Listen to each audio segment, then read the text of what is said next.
디모데후서 4장 1절에서 8절입니다.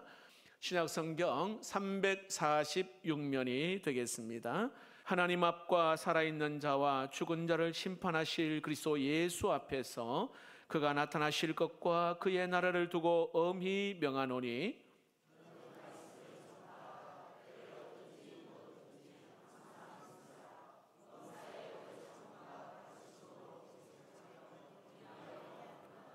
때가 이르르니 사람이 바른 교훈을 받지 아니하며 귀가 가려져서 자기의 사욕을 따를 스승을 많이 두고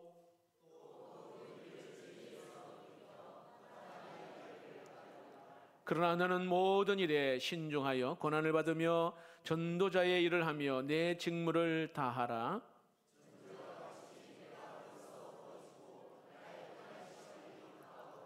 나는 선한 싸움을 싸우고 나의 달려갈 길을 마치고 믿음을 지켰으니 이제후로는 나를 위하여 의의 면류관이 예비되었으므로 주곧 의로우신 재판장이 그날에 내게 주실 것이며 내게만 아니라 주의 나타나심을 사모하는 모든 자에게 도니라. 아멘. 몇 년 전에 영국에서 어느 한 우편 배달부가 전달해야 될 이 편지를 전달하지 않고 쓰레기통에 버린 사건이 있었어요.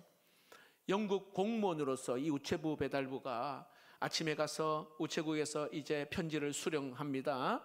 그리고는 집으로 배달해야 되는데 그냥 쓰레기통에 버린 거예요. 그 일이 계속 몇 번 반복하다 보니 영국 시민이 그 장면을 보고 경찰에 신고한 겁니다.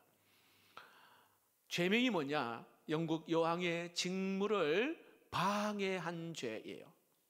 다시 말하면 이 편지 내용이 뭐냐 하면, 편지 버렸던 내용이 뭐냐 하면 정부에서 다시 세금을 돌려주겠다는 그런 내용들 문서도 있고, 서로 사랑하는 그런 사랑의 편지도 있고, 또 직장에 취업되었다고 하는 그런 아름다운 소식도 그 편지 안에 들어있는데 이 편지를 다 버린 겁니다. 판사가 그를 감옥에 보내면서 이 우체부가 정부로부터 이미 이 월급을 다 받았음에도 불구하고 편지를 제대로 전달하지 못한 책임을 물었습니다. 여러분, 우리는 그 이야기를 들으면서 아니 어찌 이런 일이 일어날까라고 생각을 할 수가 있잖아요. 그러나 사실은 놀랄 일은 아닙니다.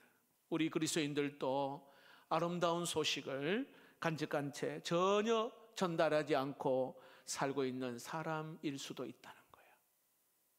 내게 이미 복되고 아름다운 소식을 받았는데, 나에게 전해줬는데, 그 예수를 만나서 나에게 새 생명을 얻게 되었는데 이것을 전하지 못하고 있다는 거. 이미 여러분 여기에 계신 분들은 이 아름다운 소식을 내가 전해 듣고 내 인생이 바뀌어지고 새로운 기쁨과 소망을 갖게 된 분들 오늘 대부분 아닙니까? 여러분, 이 놀라운 일에 우리가 전달자로 여러분 귀하게 쓰임 받기를 축복합니다. 오늘 이 본문에 여러분 이 디모데후서는 사도 바울의 마지막으로 쓴 편지 내용입니다. 사랑하는 제자 디모데에게 오늘 마지막으로 부탁한 내용이에요. 그 부탁의 내용이 뭐냐 하면 여기에 전도자의 일을 하라, 그렇게 부탁합니다. 여러분, 좁은 의미에서 이 전도자는 특별히 전도의 사명을 가지고 복음을 전하고 예수께로 돌아오게 하는 그러한 역할을 하는 사람, 빌리 그레함 같은 우리 목사님은 그런 전도자, 이벤젤리스트라고 이야기합니다. 전도자, 영어로 전도자 뜻입니다. 히랍의 이 원어로는 유앙겔리스테이스, 다시 말하면 이 좋은 소식을 가져오는 사람, 이런 뜻이 있어요.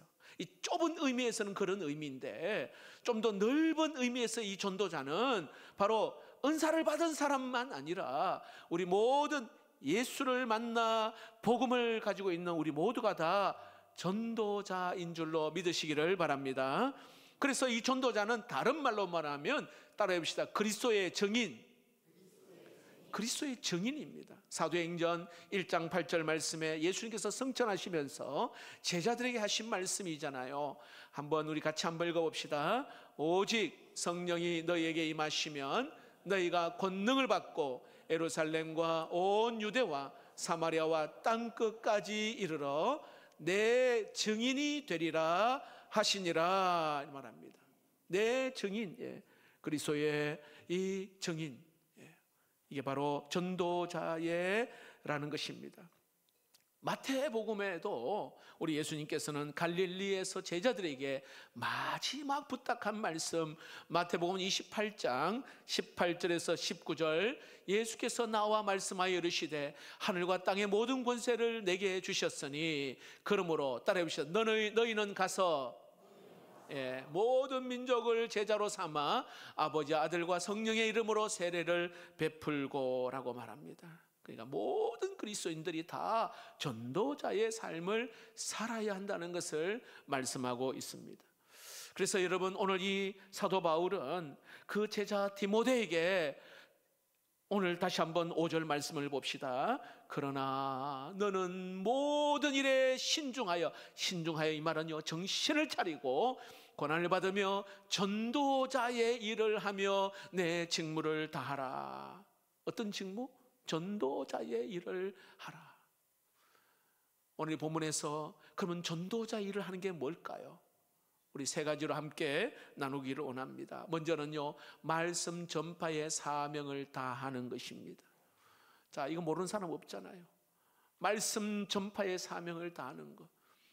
자, 그런데 여기는 깊은 의미가 있어요. 1절을 한번 봅시다. 하나님 앞과 살아있는 자와 죽은 자를 심판하실 그리스도 예수 앞에서 그가 나타나실 것과 그의 나라를 두고 엄히 명하노니 너는 말씀을 전파하라. 때를 얻든지 못 얻든지 항상 힘쓰라. 무슨 이야기를 하는 겁니까? 오늘 예수님이 다시 오실 그때에 여기에 전도자라서 말씀 전파의 사명을 잘 감당했느냐, 그 결산할 때가 오는데 그 엄중한 시간이 오게 될 것이다. 그러므로 구원받은 우리 그리스도인들, 오늘 저와 여러분들은 때를 얻든지 못 얻든지 여기 항상 말씀 전파하는 일에 그 사명에 힘쓰라는 내용이 오늘 여기 1절 2절입니다. 시간을 따지지 말고 긴박한 그 복음을 전하라는 거예요. 긴박하게, 시급하다는 거예요. 다시 말하면 이 복음은요, 죽음과 삶의 문제이잖아요. 지난번에 말씀드렸죠. 저는 부목사 때 제가 충격받은 것 중에 하나가, 분명히 이분이 전도받아 새 가족으로 왔는데 아무것도 몰라요. 그냥 너무 우울해가지고 막 힘들고 해서 교회로 왔다는 거예요. 그래서 그 주에 신방을 갔어야 되는데 신방을 가지 않는 그 사이에 그분이 아파트에서 뛰어내렸어요. 그러니까 지금도 제가 너무 하나님 앞에 죄송스럽고, 그분은 너무너무 절박한 마음에 교회를 찾았는데, 워낙 새 가족이 많이 오니까 이 신방하는 게 참 쉽지는 않았어요. 그 기회를 놓친 거지. 여러분, 긴박한 사람 많습니다. 여러분. 오늘 여기에 때를 얻든지 못 얻든지 이렇게 말해요. 여러분, 말씀 전파하는 일에 제일 첫 번째로 쓰임 받은 사람 혹시 누군지 아실까요? 제자들일까요? 아닙니다. 마태복음 28장에 보니까요, 안식 후 첫날 주일 아침에 예수님의 그 시체라도 한번 보고 싶어서 무덤으로 갔던 몇 명의 여인들이 거기에 나와요. 막달라 마리아와 다른 마리아. 무덤이 열려있는 것을 보고 깜짝 놀랍니다. 이때 그 여인들을 향하여 천사들이 오늘 놀라운 소식을 전합니다. 28장 마태복음 28장 6절 말씀입니다. 그가 여기 계시지 않고 그가 말씀하신 대로 살아나셨느니라. 와서 그가 누우셨던 곳을 보라. 자, 이때 여인들의 반응을 한번 보세요. 8절 말씀입니다. 8절에 그 여자들이 무서움과 큰 기쁨으로 빨리 무덤을 떠나 제자들에게 어떻게 해요? 알리려고 다름질할세, 이렇게 말합니다. 천사에게 전해들은 이 부활의 그 기쁨을 오늘 알리기 위해서 여인들이 달려가고 있다, 이 말이에요. 이 여인들이요, 첫 번째 증인, 바로 전도자, 첫 번째 전도자의 일을 감당한 자입니다. 이제 이 여인은 일상의 여인이 아니라 사명의 여인들입니다. 사명의 여인들. 여러분, 사도 바울은 에베소 교회 사역을 하고 이제 떠날 때에 에베소 장로들을 다 모아놓고 사도행전 20장 4절 말씀에 이렇게 고백합니다. 같이 읽어봅시다.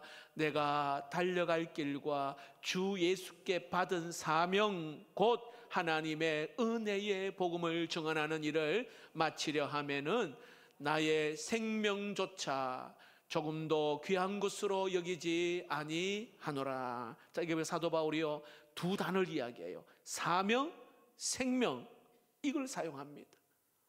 무슨 뜻이냐면요, 사명을 위해서 나의 생명을 조금도 귀한 것으로 여기지 않는다. 그 사명을 위해서라면 생명도 바칠 수 있다, 그렇게 고백하는 거거든요. 여러분, 사명이 없다면 우리의 생명은 생존에 불과합니다. 사명을 위해서 달려간다면 우리의 생명은 빛이 나는 줄로 믿습니다. 지난주에 우리가 전도 동기부여에 어느 집사님이 이렇게 간증을 하실 때에 어머니를 전도하기 위해서 여기에다가 이제 통영에 가서 다시 그 어머니 전도 위해서 창원으로 다시 이사 왔어요. 그리고는 그 어머니를 전도하고, 놀라운 거는 그 어머니가 또 그 아파트에 있는 또 다른 분을 전도하고, 어머니 세례받고 그분은 이번에 학습을 받아요. 얼마나 감격스러운지. 교회 오는 것이 그렇게 좋대요. 여러분, 하나님을 전혀 몰랐던 자인데 그 예수님을 만나니까 인생이 새롭게 기쁨과 감격으로 살잖아요. 여러분, 우리의 생명은 그냥 삶을 유지하기 위하여 사는 어떤 그런 존재의 인생이 아니라, 여러분, 주님 오실 그날까지 때를 얻든지 못 얻든지 계속해서 말씀 전파의 사명을 다하는 전도자가 되기를 주님의 이름으로 축복합니다. 이것이 우리의 생명의 생존의 의미입니다. 말씀 전파의 사명을 다하는 전도자. 자, 두 번째로 전도자의 일이 과연 뭘까요? 오늘 여기 고난 중에도 믿음을 지키는 겁니다. 한번 읽어봅시다. 시작. 고난 중에도 믿음을 지키는 겁니다.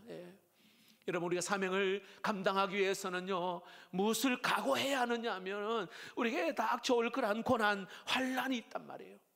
그런데 그 고난 중에도 믿음을 지킬 수 있어야 한다는 거. 전도자는 믿음에 뒤떨어지면 안 돼요. 뒤로 물러서면 안 된다, 이 말입니다. 자, 오늘 디모데후서 4장을 보는데 바로 앞장 3장에 보니까요, 주님 다시 오실 때에 가까울수록 이런 고통이 있다라는 것을 사도 바울은 이야기합니다. 디모데후서 3장 1절에서 4절을 여러분 한번 오늘 우리의 삶의 주변을 돌아보며 내 자신을 보면서 한번 읽어봅시다. 아마 피부로 와닿을 겁니다. 읽어봅시다. 시작. 너는 이것을 알라. 말세에 고통하는 때가 이르러 사람들이 자기를 사랑하며 돈을 사랑하며 자랑하며 교만하며 비방하며 부모를 거역하며 감사하지 아니하며 거룩하지 아니하며 무정하며 원통함을 풀지 아니하며 모함하며 절제하지 못하며 사나우며 선한 것을 좋아하지 아니하며 배신하며 조급하며 자만하며 쾌락을 사랑하기를 하나님 사랑하는 것보다 더하며. 여러분, 남의 일이 아니에요. 오늘 우리 주변에 이런 고통이 있다. 그뿐만 아니라 진리의 말씀을 대적하는 세력들이 나타나고, 더 심각한 것은요, 오늘 여기에 고난을 이기지 못하고 배교하는 사람도 일어난다, 이렇게 말해요. 이겨내야 되는데 그 어려움 때문에 오히려 배교하는 사람도 있다, 이렇게 말해요. 오늘 사도 바울은 오늘 말세의 징조를 오늘 본문에도 4장에도 다시 이야기를 하는데 3절 4절을 한번 봅시다. 때가 이르리니 사람이 바른 교훈을 받지 아니하며 귀가 가려워서 자기의 사욕을 따를 스승을 많이 두고 또 그 귀를 진리에서 돌이켜 허탄한 이야기를 따르리라, 그 말합니다. 다시 말합니다. 바른 교훈에 귀 기울이지 않는다. 귀를 아예 틀어막아 버리고요, 허탄한 이야기를 따른다. 오늘 그 이야기하는 거예요. 자기 입에 맞는 스승을 오늘 여기에 따라가고요, 자기 여기에 듣기 좋아하는 것만 원한다. 오늘 그 이야기하는 거예요. 오늘 우리 주변을 보면 다 그렇잖아요. 그러나 바울은 그럴 때에 5절에 다시 말씀드립니다. 그러나 너는 모든 일에 정신을 차리고 신중하여 깨어 있어서 고난을 받으며 전도자의 일을 하며 내 직무를 다하라. 다리 말하면 흔들림 없이 확신 있게 해라 이 말이에요. 흔들림 없이. 한번 제가 말씀드렸잖아요. 어떤 분이 자기 동네에 약을 팔러 오신 분이, 약장수가 굉장히 약을 기가 막히게 잘 파는 거예요. 사람들이 다 사가는 거예요. 이 신통방통하다 생각하고 사람들이 약을 다 사간단 말이에요. 그래서 이 사람도 나도 한번 저 약장수 나도 약을 좀 팔까 싶어서 비결을 알고 싶어서 가서 그 약장수에게 좀 비결을 알려달라 했거든. 근데 그 약장수 하는 말이 이거 가짜요 이러더라고요. 근데 그분이 하는 말이 가짜인데 진짜처럼 파는 거야. 가짜인데 진짜처럼. 근데 여러분, 우리는 진짜 복음을 가지고 있잖아요. 진짜 복음. 생명 살리는 복음이 있잖아요. 그런데 확신 없이 그냥 힘없이 여러분 이거 복음을 전하는 우리의 모습은 있지 않는가.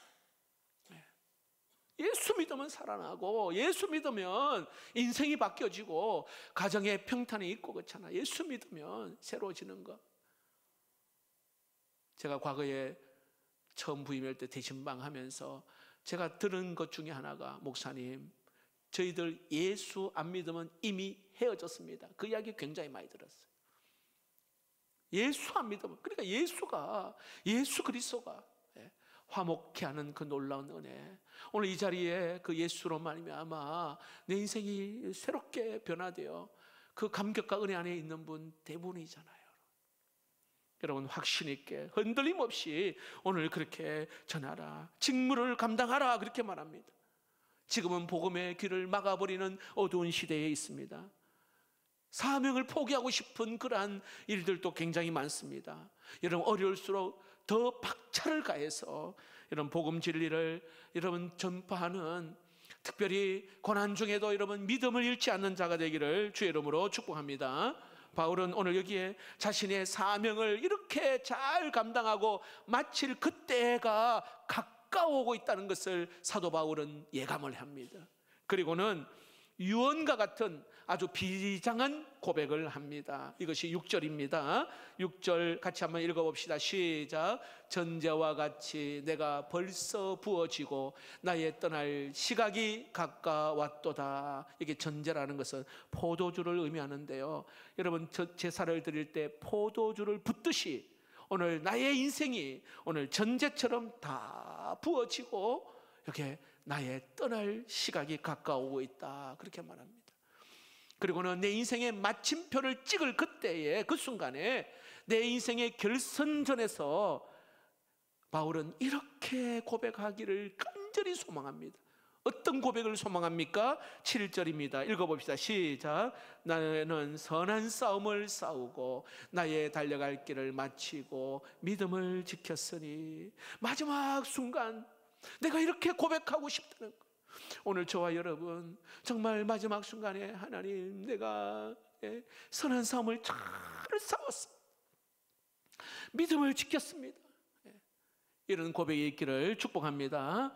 어떤 고난, 어떤 핍박 중에서도 믿음을 지킨 자로 오늘 이렇게 주 앞에 서기를 소망하는, 이것은 사도 바울뿐만 아니라 복음 전하는 우리 모두의 간절한 소망이 되기를 축복합니다. 여러분, 요한계시록 2장 10절에 보니까 사도 요한이요, 저게 소아시아의 서머나 교회에 하신 말씀이 거기에 나오거든요. 어떤 어려움이 있어도 충성된 네가 죽도록 충성하라, 그 내용이 있단 말이에요. 요한계시록 2장 10절 말씀 한번 읽어봅시다. 시작. 너는 장차 받을 고난을 두려워하지 말라. 볼지어다 마귀가 장차 너희 가운데에서 몇 사람을 옥에 던져 시험을 받게 하리니 너희가 10일 동안 환난을 받으리라. 네가 죽도록 충성하라. 그리하면 내가 생명의 관을 내게 주리라. 자, 그런데 여러분, 이 말씀이 놀랍게도 역사적으로 그대로 현실이 되고 성취가 되었어요. 이 내용 그대로. 자, 사도 요한의 시대가 지나가고 오늘 여러분 지금의 저 터키 튀르키예의 이즈미르라고 하는 과거의 서머나 교회의 그곳에 여러분 감독자로 여러분 잘 알고 있는 폴리갑이라는 지도자가 감독이 됩니다. 그 당시에 로마의 지배 아래에 있을 때에 기독교 신앙을 허용하지 않는 그때에 이 폴리갑이 그 마을에 가서 복음을 전합니다. 밀고가 들어와서 그를 잡아가둡니다. 근데 그의 행실이 굉장히 참 모범적이고 해서 이 집행관이 말합니다. 나는 그들을 알고 있어. 그들을 참 존경하오. 그러나 예수 그리스도를 이 시간에 부인하면 당신은 살려줄 것이요 라고 이야기합니다. 한 번만 그리스도를 욕해라. 그러면 풀어주겠다고 말합니다. 이런 폴리갑이 했던 말 유명하잖아요. 나는 지난 86년 동안 그를 섬겨왔어.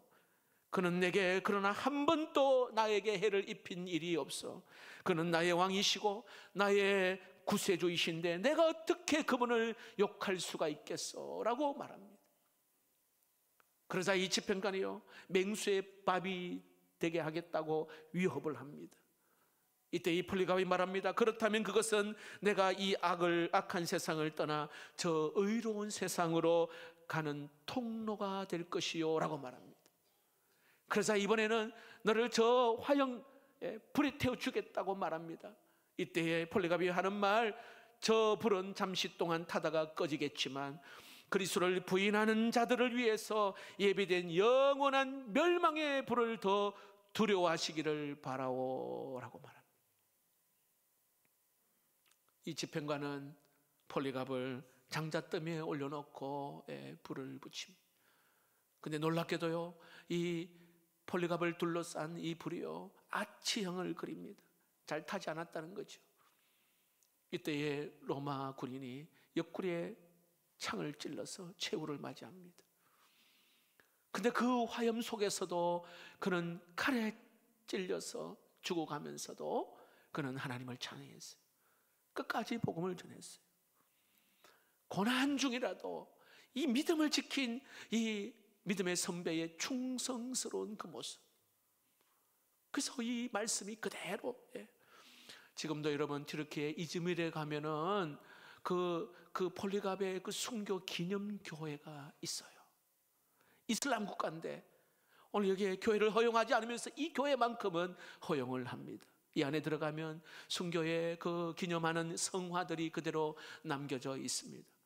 그래서 많은 전도자들이 정말 이 소망을 갖게 되는, 도전을 갖게 되는 그런 역사적 장소입니다. 여러분, 전도자는요 오늘 여기에 고난 중에도 믿음을 지켜나가는, 고난 중에도 믿음을 지키는. 지난주 1:1 양육자반에서 어떤 분이 그런 간증을 해요. 본인이 예수 믿게 된 과정을 잠깐 소개하는데 언니가 교회를 다녀 너무너무 기쁘고 그 자기는 교회를 싫은 거예요. 교회가, 언니가 교회 다니는 것도 막 싫고, 특히 성경책이 언니가 갖고 있는 거 이거 갖다 버리라고 막 성경책만 보면 막 안 좋은 거예요, 기분이. 그래서 동생이 하도 그러니까 언니가 막 알겠다 하고, 그런데 왠지 이 동생이 어디 성경책이 있는 것 같아. 아무래도 마음이. 나중에 보니까 언니가 저 신발장 어디 구석에 딱 숨겨놓은 걸 알게 됐다는 거죠. 그렇게 반대하고 욕하고 그렇게 싫어했던 그분이 지금 1:1 양육자반에 앉아서 교육받고 있어요. 자, 그런데 여러분, 그뿐이겠습니까? 예수 믿는다고 여러분 때로는 남편에게 핍박당하고 주변의 직장 동료에게 무시당하고 갑질당하고 막 그런 노골적으로 막 예수 믿는 사람을 힘들게 하는 경우도 굉장히 많아요. 근데 여러분, 그런 고난, 오늘 폴리갑이 화형에 처한 것에 비하면 아무것도 아니에요. 다 지나가거든. 그래서 주님, 오늘도 저 영혼을 하나님 불쌍히 여기시고 저 영혼도 나중에 예수 믿으면 변화되어지는 걸 우리가 미리 내다보는 거 아닙니까? 이런 고난 중에도 결코 믿음 잃지 아니하고 믿음 지키는 일, 이게 전도자의 일인 줄로 믿습니다. 마지막으로 전도자의 일은 의의 면류관을 상급으로 받는 것이. 한번 읽어봅시다. 시작. 의의 면류관을 상급으로 받는 것입니다. 여러분, 전도자들이요, 고난 중에 여기에 믿음을 지키고 그리고 복음을 끝까지 증언할 수 있었던 그 이유는 그들을 위하여 오늘 하나님이 의의 면류관이 오늘 예비되어 있음을 확신했기 때문에 그래요. 자, 8절 말씀을 같이 한번 읽어봅시다. 시작. 이제후로는 나를 위하여 의의 면류관이 예비되었으므로 주곧 의로우신 재판장이 그날에 내게 주실 것이며, 그리고 내게만 아니라 주의 나타나심을 사모하는 모든 자에게 도니라. 할렐루야. 여러분, 그리스가 통치했던 그 시대에 육상 경기를 하잖아요. 특히 마라톤을 하면 우승한 자에게 월계관을 씌워주거든요. 근데 그 월계관을 쓴 그 우승자가 이렇게 들어오는 그 문을요, 항상 새로운 문을 만들었다고 말해요.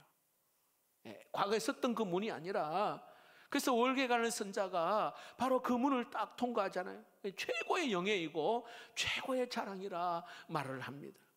오늘 하나님께서는 여기에 충성스러운 전도자를 위하여 의의 면류관이 예비되었다, 이렇게 말합니다. 여러분, 로마가 통치하는 그 시대에 수많은 그리스도인들이 핍박받고 죽임을 당했습니다. 사자의 밥이 되고 화형을 당하고, 바울은 이렇게 말합니다. 우리가 마지막 선은 서야 할 그때에 여기에 심판정에는 재판장이신 예수 그리스도가 그곳에 딱 서서 모든 것을 다 판단하실 것인데, 그분 앞에 바로 복음을 전하는 전도자에게를 향하여 너는 의롭다 말하는 거예요. 너는 의롭다. 의롭다. 그리고 의의 면류관을 그에게 씌워주고요, 그리고 그를 영화롭게 하신다, 그렇게 말해요. 영화롭게. 똑같은 시간을 보내고 똑같은 세월을 보내는데, 여러분, 그 마지막에 하나님 앞에 딱 섰을 때 재판장이 되시는 우리 주님이, 야, 너 참 의롭다. 의의 면류관을 세워주시고 우리를 영화롭게 하는 하나님의 그 영광을 볼 수 있기를 주의 이름으로 축복합니다. 이 면류관은 여러분, 여기에 사도 바울이나 디모데나 어떤 폴리가 같은 그런 분들뿐만 아니라 주의 나타나심을 사모하며 그리스도를 섬기고 증거하는 모든 성도들에게도 예비된 상급인 줄 믿으시기를 축복합니다. 특별히 놀라운 것은 여러분, 요한계시록 20장에 보니까 주님 다시 오실 때에 누가 가장 큰 영예를 얻은 줄 아십니까?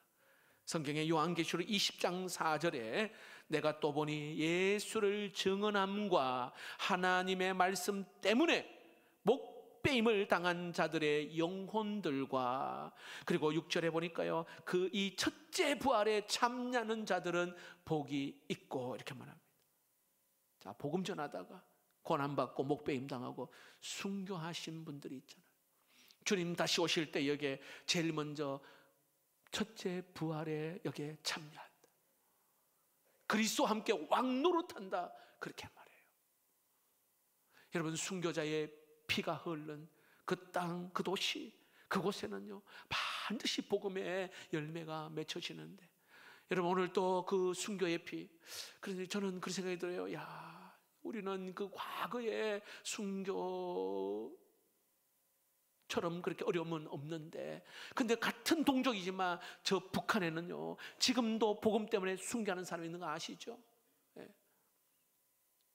이 대한민국은요 북한 땅에 그 순교의 피를 흘리는 자들 때문에, 제 개인적으로는 야, 이 나라가 지금도 하나님이 붙들고 계신다, 그 생각이 막 들어요. 1960년도 70년도는 역사학자들이요 근세사에서 가장 어두운 때라고 말합니다. 베트남 전쟁도 있고, 그리고 어떤 그런 히피들도 마약하고, 또 전 세계가 이렇게 반전 데모를 많이 했던 그 어두운 시대가 1960년도에서 70년도 10년이라고 말합니다. 이때는 사신 신학이, 신은 죽었다, 하나님 죽었다 하는 그러한 팽배한 시대, 어두운 시대였어요. 이 무렵에 어느 날 미국 중서부의 인디애나주에 빌과 그로리아라고 하는 이 부부가 고등학교 선생님들인데 결혼하여 이제 태어날 아기를 지금 기다리고 있습니다. 둘 다 음악을 좋아하고 찬양을 좋아했던 그리스도인입니다. 이 두 사람은 교회 이 찬양 사역에 헌신하고자 모든 것을 내려놓고 이제 준비하고 있습니다. 그러나 사회적 분위기가 굉장히 어둡고 어려워서 작곡도 뜻대로 잘 안 되고, 그리고 사역의 길도 열리지 않는 1970년 봄에 그의 가정에 이런 일이 있었어요. 우리는 흔하게 볼 수 있는 일인데, 어느 날 빌과 그로리아가 아버지를 모시고 자기 사무실에 도착하여 주차를 하는데, 그 깨어진 아스팔트 위에 파란 풀잎이 이렇게 돋아나는 거예요. 시멘트 위에 말이에요. 이때 그 아버지가, 야, 저 풀잎을 한번 봐라. 네. 그 아들 며느리 이 빌과 그로리아는, 야, 봄이 왔군요. 자, 우리는 일상적으로 보는 거잖아요. 이제 얼마 안 돼요. 그 가정에 새 생명이 태어났어요. 그 어두운 시대에, 야, 새 생명 태어났어요. 어떻게 살을까? 막막한 그런 가운데에 그 세면바닥 위에 돋아난 풀잎을 보고, 그리고 자기 가정의 생명을 보면서 그 가운데에 두렵고 어두운 마음들은 사라지고 하나님의 임재가 그 마음에 임하여 하나님이 다시 풀이 돋듯이 생명을 주듯이 근심 걱정 없이 하나님이 우리에게 소망 주시는 분은 예수 그리스도다, 이 마음이 강하게 들었어요. 그리고는 펜을 들고 글을 쓰기 한 거예요. 그게 여러분 우리가 잘 아는 찬양, 주 하나님 독생자 예수 날 위하여 오시었네. 내 모든 죄 다 사하시고 죽음에서 부활하신 나의 구세주, 살아계신 주 나의 참된 소망, 걱정 근심 전혀 없네. 사랑의 주 내 갈 길 인도하니 내 모든 삶에 기쁨 충만하네. 그 찬양이에요. 그때 만들어졌어요. 혹시 여러분 자꾸 내 자녀 때문에 남편, 아내, 또 직장 여러 가지 이런 근심 걱정에 중요한 것은 묶이는 게 문제잖아요. 웃음도 없고 기쁨도 없고 살 소망도 없는. 근데 여러분 기억해야 돼요. 우리 주님은 살아 계신 줄로 믿습니다. 우리에게 소망을 주시고 우리에게 근심 걱정 없는 진짜 기쁨을 주시는 분이 우리 주님이셔요. 말씀을 맺겠습니다. 여러분, 오늘 여기에 말세가 되는 이때에 마지막으로 디모데에게 부탁한 전도자의 일을 하라, 그 직무를 다 하라, 이렇게 말합니다. 말씀 전파의 그 사명을 다 하라고요. 고난 중에도 믿음을 꼭 지키는 거예요. 그리고 의의 면류관의 그 상급을 받게 된다는 거, 이것이 바로 전도자가 꼭 가져야 될 마음입니다. 여러분, 저희 교회는 이 창원의 100만 가운데 10분의 1을 감당하는 10만 영혼 구원, 그 사명을 있어요. 그래서 여러분, 이제 전도 축제 발대식과 함께 우리가 그대로 하라는 대로 우리 작정합시다. 그리고 기도합시다. 그리고 한번 만나봅시다. 한번 이렇게 한번 초청해 봅시다. 순간순간마다 하나님이 하시는 그 과정들을 아마 순종하는 자에게 그 일을 보게 될 거예요. 지금까지도 여러분 많은 영혼을 하나님이 또 예수 믿게 하여 오늘 이 자리에 오신 분들 계시잖아요. 주로 초청 때 통계적으로 7번 오면 교회 등록한다 해요. 초청 7번 하면. 그래서 여러분 한 번 그냥 온다 할지라도 여러분 이번 기회에 정말 그 삶이, 인생이, 가정이 변화되는 놀라운 역사가 있기를 주의 이름으로 축복합니다.